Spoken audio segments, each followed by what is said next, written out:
अगला जन्म लोगे तुरंत मर जाओगे, यहाँ जन्म लोगे वहीं भी मर जाओगे। तो ऐसा श्राप दे दिया महाराज। देवता वचन भले पड़े फीका, देवता के वचन भले फीके पड़ जाएं, लेकिन संत वचन पत्थर की लेगा। संत को कभी नाराज नहीं करना चाहिए। अगर बाबा श्राप दे दिए, असली संत, अगर सच्चा संत है, असली संत अगर श्राप दे दिया तो लगेगा जरूर। इसलिए महाराज कभी कटु वचन नहीं बोलना चाहिए, खुद के बारे में भी नहीं बोलना चाहिए। अगर खुद के बारे में उल्टे सीधे शब्द बोलोगे, कटु वचन बोलोगे तो आपको श्राप लग जाएगा। भले ही भूखे को भोजन न पवाओ, ना अपने बारे में गलत बोलो ना दूसरे के बारे में गलत बोलो, तभी जाकर फल मिलेगा। कहीं कहीं होता नहीं है, बच्चे का जन्म हुआ और वो समाप्त खत्म हो गया। लोग रोते हैं कि भगवान इसके ऊपर प्रसन्न नहीं है। अरे हो सकता अगले जन्म में दोनों से गलती भई हो, माँ से भी गलती भई हो और उस जीव से भी गलती भई हो, इसीलिए इस जन्म में उसको भुगतना पड़ा है। यदि किसी का हाथ कट जाए तो हम लोग बड़े परेशान हो जाते हैं, अरे उसका हाथ कट गया, ठीक नहीं किया भगवान ने। भगवान गलत नहीं करते, गलत तो हम करते खुद के साथ। बड़ी सुंदर चौपाई है। कर्म प्रधान विसु करि राखा, कर्म प्रधान विसु करि राखा, कर्म प्रधान विसु करि राखा, कर्म प्रधान विसु करि राखा, कर्म प्रधान विसु करि राखा, कर्म प्रधान विसु करि राखा, कर्म प्रधान विसु करि राखा, जो जस करई सो तस फल चाखा, जो जस करई सो तस फल चाखा।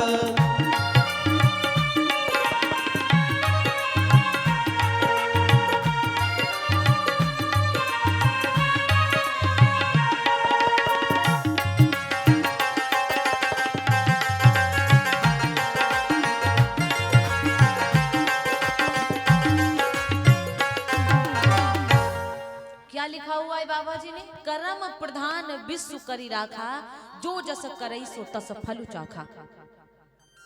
कर्म ही प्रधान है महाराज। कहते हैं ब्रह्मा जी ने हमारी लकीर में बढ़िया नहीं लिखा, ब्रह्मा जी हमको कष्ट दे रहे हैं। अरे ब्रह्मा जी नहीं लिखते हैं, हम खुद लिखते हैं। भगवान ने हमको कर्म रूपी कलम दिया है, उस कलम से आप ही लिखते हो, ब्रह्मा जी नहीं लिखते हैं। आज किसी की कत्ल कर रहे हो, अगले जन्म में आपकी कत्ल हो गई, फिर क्या कहोगे? ब्रह्मा जी ने गलत किया।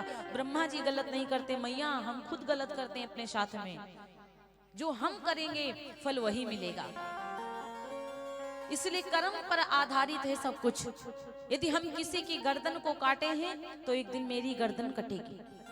जैसा हम कर्म करेंगे वैसा ही मेरे संग होगा। इसलिए भगवान के ऊपर विश्वास रख करके प्रभु के दरबार में आओ। रामचरितमानस में लिखा है, प्रथम भगति संतन करी संगा, दूसर रति मम कथा प्रसंगा। पहली भक्ति संतों का संग करना। आजकल बताओ इतने लोग हैं, बहुत सारे भक्त आते हैं, कोई संत का संग करता है? किसके संग में संत बैठते हैं 10-20 मिनट? सच्चे संत मिलते नहीं हैं। बड़ी राम की कृपा होती है तब संत की मुलाकात होती है। और संत अगर मिल जाए तो महाराज उसके संग में बैठकर 10 बातें कथा की कर लेना चाहिए, सत्संग कर लेना चाहिए। और अगर बाबा अच्छा सच्चा संत, बूढ़ा संत आ जाए तो उसको जरूर बिठाना चाहिए कि बाबा जी आओ, पधारो, बैठो। भोजन उससे पूछना चाहिए। आज हम लोग जाति पाति मानते, पता नहीं बाबा कौन सी बिरादरी के होंगे, का पूछे। नहीं भैया, संत की कोई जाति नहीं होती है, बिरादरी नहीं सोचिएगा कि कौन सी बिरादरी होंगे, हम काहे में पानी देंगे, तुरंत गिलास में पानी लाओ, बाबा को पिलाओ। जाति क्या होता है? जाति तो जानवरों में पाई जाती है। मोर अलग है, भैंस अलग है, गैया अलग है, पक्षी हर अलग है महाराज, लेकिन जाति मनुष्यों में नहीं पाई जाती। मनुष्य पुरुष एक जाति, पुरुष की एक जाति महिला की। ये तो वर्ण बटे हुए हैं महाराज। कि कौन क्या करेगा, ये तो वर्ण की बात है। इसलिए महाराज कहते हैं भगवान की कथा में जरूर आओ। पहली भक्ति संतों का संग करना, और यदि संत का मिलन हमसे हो जाए, मुलाकात हो जाए। यहाँ माताएं बहनें समय से कथा नहीं सुनने आ पाती, नैमिष शरणे बाबा के पास क्या बैठेंगे, वृंदावन क्या जाएंगे। बड़ी कृपा भगवान की होती ना, तब हमें मौका मिलता है संतों के संग बैठने की, वरना मौका नहीं मिलता है। राम कृपा दिखला दे तो संत मिलन हो जाता है। राम जी की कृपा होती है ना, तब संत का मिलन होता है, और संत दया दिखला दे तो भगवंत मिलन हो जाता है। राजा दशरथ जी के ऊपर गुरु की और संत की ही तो कृपा है। राजा दशरथ जी के ऊपर गुरु की कृपा, संत की कृपा है। आजकल हम लोग गुरु नहीं करते हैं। हम लोगों को सबको गुरु करना चाहिए, हमारे जीवन में गुरु होना चाहिए। ये नहीं सोचो कि गुरु हम नहीं करेंगे हमारा जीवन धन्य हो जाएगा। गुरु हर व्यक्ति के जीवन में होना चाहिए। गुरु का मतलब अंधकार की तरफ से प्रकाश की तरफ ले जाना। शिक्षा की आवश्यकता राघव जी को भी पड़ी, राम जी को पड़ी, हम और आप तो साधारण हैं मोरी मैया। भगवान को भी शिक्षा की आवश्यकता। आजकल जिसके जीवन में पढ़ाई लिखाई है, शिक्षा है, वही का सब कुछ है। कहा जाता है महाराज भगवान भोलेनाथ जी का विवाह हुआ पार्वती मैया जी के संग। विवाह करके जब कैलाश पर्वत पर आए तो मैया पार्वती जी को अपने पास में बिठाया। माता पार्वती जी बड़े प्रेम से आई, बाबा ने बड़े सम्मान से उनको पास में बिठाया। मैया पार्वती जी ने हाथों को जोड़ करके बड़े विनम्र शब्दों में कहा, बाबा मैं आपसे कुछ बातें करना चाहती हूँ, लेकिन मुझे सती नहीं समझिएगा। वो हम सती थी तो आपसे मतलब बहस कर देती थी, आपकी बात नहीं मानती थी, लेकिन मैं सती नहीं, मैं अब पार्वती हूँ। जो आप कहोगे वही करूंगी। मैं आपसे राम के बारे में जानना चाहती हूँ। आप बताओ कि राम जी कौन है। जैसे कि एक तालाब के 4 घाट होते हैं मैया, समझ रही ना, जैसे तालाब के 4 कोना होते हैं, उसी प्रकार रामचरितमानस में भी 4 कथा कहने वाले हैं, 4 वक्ता हैं। रामचरितमानस में 4 वक्ता हैं और 4 ही सुनने वाले हैं। कहा जाता है एक घाट है जिसका नाम है कर्म कांड। कर्म की जितनी भी बातें आई हैं वो याज्ञवल्क्य जी ने भरद्वाज जी को सुनाई है, बताई है महाराज। ये पहला घाट, और ये शरणागति घाट कहते हैं, जो बाबा जी सुनाते हैं। तुलसीदास जी महाराज, तुलसीदास जी महाराज कथा सुनाते हैं, और समझ लो कि तालाब के सरोवर के सामने बैठे हैं, वो कथा सुना रहे, और वहां का जो जल है वो कथा सुन रहा है। अर्थात तुलसी जी का निज मन कथा सुनता है। खुद कह लेते हैं जो लिखते हैं, और खुद सुनते हैं, खुद अपने मन में उसका गुणन धुनन करते हैं कि महाराज हम ये लिखे हैं तो हम कैसे, क्या इसका अर्थ निकलेगा। एक घाट ये है शरणागति घाट। रामचरितमानस में जितनी शरण की बातें आई हैं कि शरण में चलो, शरण में चलो, वो सब तुलसी बाबा ने कहा है। और वही बात हम लोग भी कहते हैं।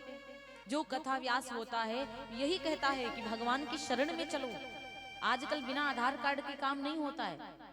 कहीं भी आप जाओगे आधार कार्ड की आवश्यकता पड़ेगी आपको। यही कहेंगे भैया आधार कार्ड लेके आए, आधार कार्ड आप बोल दोगे नहीं लाए हैं तो तुरंत वापस कर देंगे, जाओ आधार कार्ड लेके आओ। यहाँ पे बिना आधार कार्ड के काम नहीं चलता है, तो ऊपर भी बिना आधार कार्ड के काम नहीं चलेगा। वहां पर भी आधार कार्ड जाएगा आपका। लेकिन यहाँ कौन सा आधार कार्ड है? ये वाला जो मोदी जी बनवाए हैं। और वहां कौन सा आधार कार्ड लगेगा? ये रामचरितमानस खुद कहती हैं, कलयुग केवल नामो आधारा। आधारा आया ना, आधार का नाम आया कि नहीं आया? कलयुग केवल नामो आधारा, सुमिरे सुमिरे नर उतरहि पारा। सुमिरे सुमिरे नर उतरहि पारा। सुमिरे सुमिरे नर उतरहि पारा। सुमिरे सुमिरे नर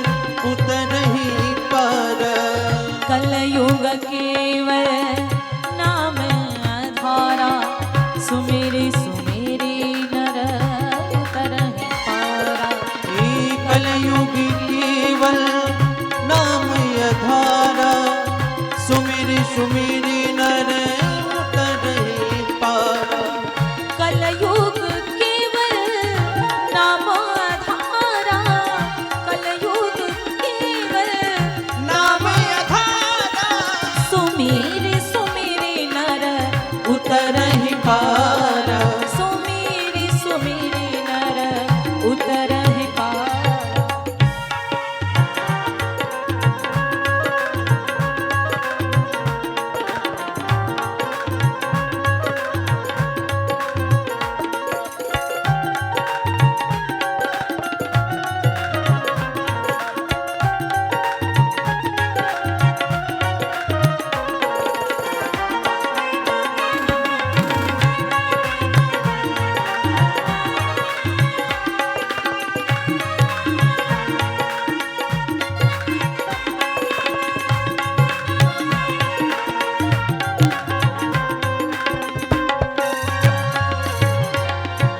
कलयुग केवल नाम आधारा।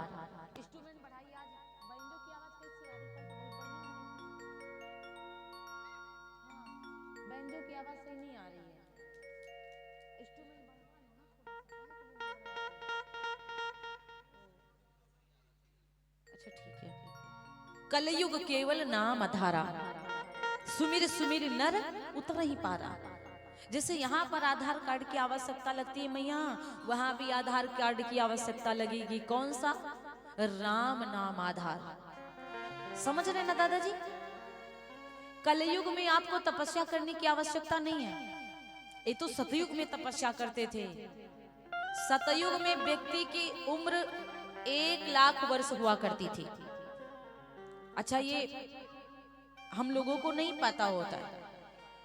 जो बेटियां आई हैं, पढ़ी लिखी हैं, आप सबको पता है। बूढ़े बुजुर्ग दादा लोग आए हैं, बाबा लोग आए, वो तो सबको पता है। हमारे कितने युग हैं? आप लोग बताओ, कितने युग हैं हमारे? 4। सबको पता है ना, 4 युग हैं। हम कौन से युग में हैं? कलयुग में। सबसे पहला है युग सतयुग, सबसे पहला युग है सतयुग। दूसरा है त्रेता युग, जिसमें राम जी आए। दूसरा है त्रेता युग। और तीसरा है द्वापर युग, जिसमें श्री कृष्ण जी आए। और चौथा है कलयुग, जिसमें हम लोग आए। समझ गए ना मैया? ये 4 युग हैं हमारे। और चारों युगों की बड़ी विडंबना है। चारों युगों में कुछ खास है। जो सतयुग था तो व्यक्ति की 1,00,000 वर्ष की उम्र हुआ करती थी। और सतयुग में आदमी 20 हाथ तक लंबा हुआ करता था। सतयुग की बात कर रहे हैं। और उम्र होती थी 1,00,000 वर्ष की। तभी तो बाबा लोग 20-20 हजार साल, 40-40 हजार, 50-50 हजार साल तक तपस्या करते थे।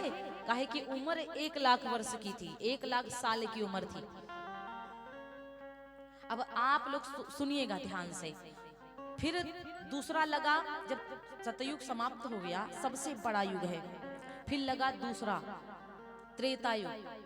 तो 1,00,000 में से पीछे का 1 जीरो हटा दो तो कितना बचा? 10,000। 10,000 बचेगा। अब 1 जीरो हट गया 1,00,000 में से, तो बचा 10,000। तो त्रेता युग में व्यक्ति की उम्र बची 10,000 साल। त्रेता युग में व्यक्ति की उम्र 10,000 साल बची।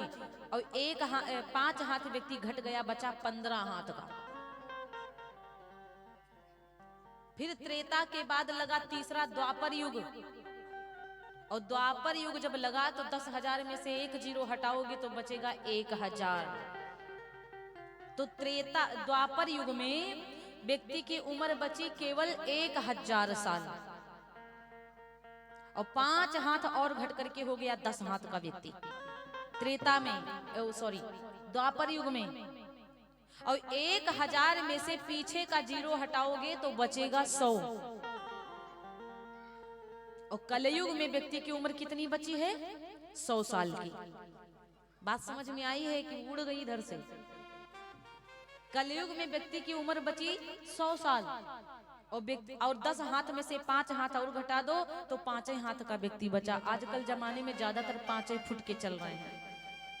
थोड़ा बहुत भले ही लंबे हो जाए, ज्यादा लंबे नहीं, क्योंकि 5 ही बचा, कहाँ 20, और 20 में पहले थे 20, फिर दूसरे युग में 5 हाथ घट गया तो बचे 15, और फिर जब तीसरे द्वापर युग में 5 हाथ और घटाओ तो बच गया 10, और 10 में से 5 और घटाओ तो बचा 5। कलयुग में 5 ही फुट का आदमी है।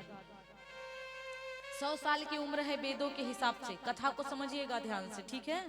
100 साल की उम्र है वेदों के हिसाब से। 100 साल में 50 साल सोने में गुजरते हैं, 50 साल रात्रि आती है, 24 घंटे का दिन होता है, 12 घंटे का दिन, और हाँ सही है, 12 घंटे का दिन, 12 घंटे की रात्रि, और रात्रि में हर व्यक्ति सोता है, बचा दिन। दिन में कितना भजन करते हो? भजन नहीं होता है, काम काम काम। किसी से पूछो कहाँ गए थे? भैया थोड़ा काम से गया था। उधर से कोई आ रहा, भैया कहाँ गए थे? भैया काम से गया था। कहाँ से आए हो? अरे थोड़ा काम से गया था, यही काम से ही आया हूँ। व्यक्ति काम काम काम काम काम करते करते एक दिन काम ही से चला जाता है, खत्म हो जाता है। भगवान का भजन किसी से नहीं होता। और कलयुग की उम्र है 4,32,000 वर्ष। कलयुग की उम्र कितनी? 4,32,000 वर्ष, लगभग 5,500 साल बीता है कलयुग। अभी कलयुग बैया बैया चल रहा है, और जब कलयुग की उम्र बढ़ेगी, जब खड़ा होगा कलयुग, तब देखना कितना हाहाकार मचेगा पृथ्वी पर। तभी तो हम लोग खुद ही गलती कर रहे हैं, ना खान पीन सही है हम लोग का, ना रहन सहन सही है। हम लोग खाते हैं तुरंत लौट जाते हैं। भोजन पाने के बाद थोड़ा चलना चाहिए ताकि शरीर हमारा ठीक ठाक रहे। एक बात बताओ, केवल हम लोग पेट में भर लेते हैं, और ये मशीनें जो हमारी हैं, आराम से लेट जाओगे, चलेंगी नहीं तो कैसे खाना पचेगा बताओ? नहीं पचेगा ना। इसलिए हम लोग को थोड़ा स्ट्रगल करना चाहिए, हम लोग को चलना चाहिए। तो महाराज इसीलिए तुलसी बाबा कहते हैं भगवान की शरण में चलो। कलयुग में केवल असली नाम राम, राम का नाम लो, जो आपको पसंद हो। वृंदावन के प्रेमानंद जी महाराज हैं, यूट्यूब पे देखते होंगे आप लोग।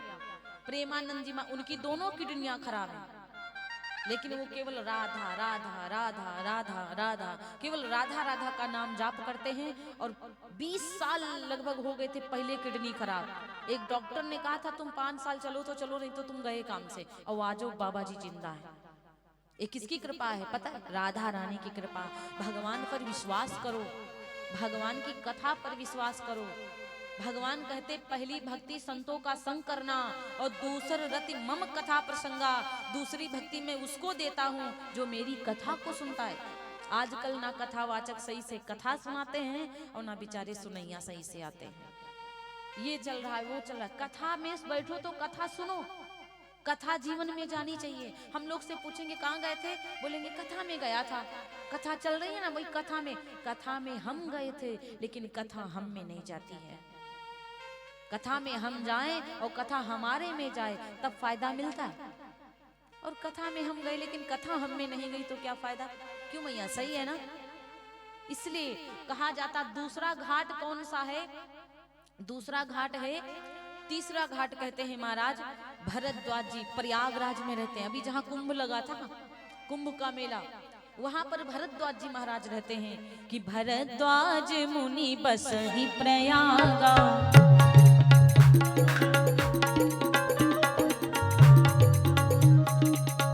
ऐसी बेइज्जती करवा करके रखे।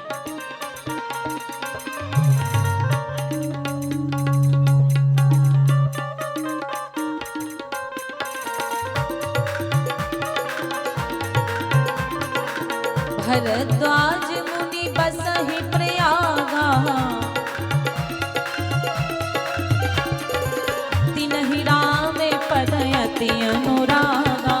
तिन्हि राम पदयति अनुरागा, तिन्हि राम पदयति अनुरागा।